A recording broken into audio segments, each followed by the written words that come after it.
Sejam bem-vindos a mais um vídeo aqui no canal Orações com Fé e Devoção. O conteúdo de hoje você vai saber sobre um segredo que foi revelado na aparição de Nossa Senhora de Fátima aos três pastorinhos, e a melhor explicação é a do Papa Bento XVI. Continua aqui para você entender. Uma das coisas mais intrigantes sobre as aparições de Fátima de 1917 é o misterioso terceiro segredo. E uma das pessoas que melhor explicou isso de forma confiável foi o cardeal Joseph Ratzinger, que mais tarde se tornou o Papa Bento XVI. Mas primeiro, para quem não sabe, no dia 13 de julho de 1917, por volta do meio-dia, a Santíssima Virgem Maria confiou três segredos a três crianças em Fátima, Portugal. Duas das crianças morreram dentro de poucos anos, deixando apenas a irmã Lúcia para falar sobre isso. Os dois primeiros segredos foram publicados em 1941. Um foi uma visão do inferno, e o outro falava da criação e propagação de algumas devoções marianas, mas o terceiro permaneceu em segredo, com uma história controversa e estranha, até que o Vaticano finalmente o revelou em 2000. E ele certamente é estranho. Tem um anjo com uma espada flamejante clamando por penitência, Maria impedindo o anjo, uma cidade em ruínas cheia de cadáveres, um bispo de branco e outro sendo alvejados por soldados e anjos recolhendo o sangue dos mártires. Mas o que tudo isso significa? O cardeal Ratzinger, que era o cardeal prefeito da Congregação para a Doutrina da Fé, quando o terceiro segredo foi publicado, deu esta interpretação muito convincente. E aqui estão os principais pontos que ele escreveu. A primeira é a penitência. A palavra-chave do terceiro segredo, diz ele, é o chamado do anjo a penitência, penitência, penitência. O arrependimento, é claro, é central para o evangelho cristão. E Ratzinger diz que a própria irmã Lúcia disse a ele que achava que esse era o propósito final de suas visões. A segunda, a ameaça de julgamento.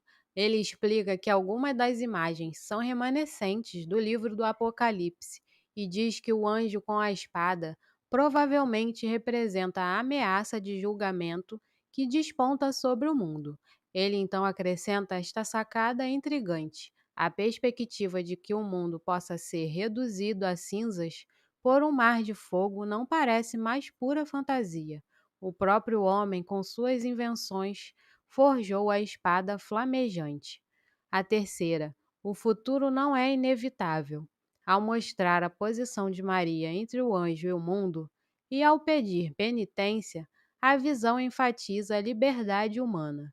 O futuro, escreve ele, não está de fato definido de forma imutável, e a imagem que as crianças viram não é de forma alguma uma prévia do filme de um futuro em que nada pode ser mudado.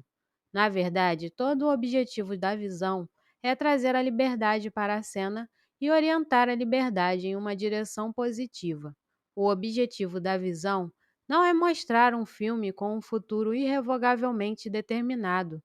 Seu significado é exatamente o oposto.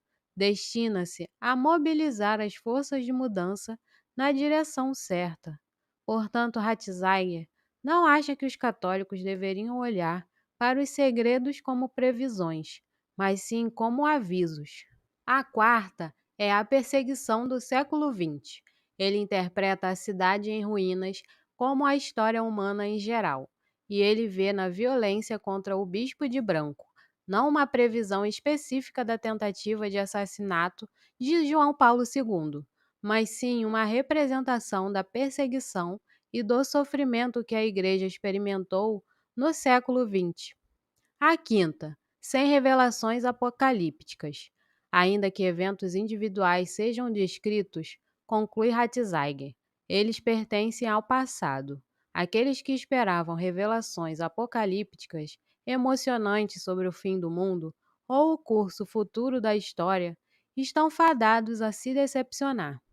O que resta já era evidente quando iniciamos nossas reflexões sobre o texto do segredo. a exortação à oração como caminho de salvação das almas e, da mesma forma, o apelo à penitência e à conversão. Em outras palavras, a mensagem de Fátima não é para que as pessoas se preocupem com as previsões, mas que se aproximem de Deus. A sexta, o que significa dizer que o coração imaculado de Maria triunfará.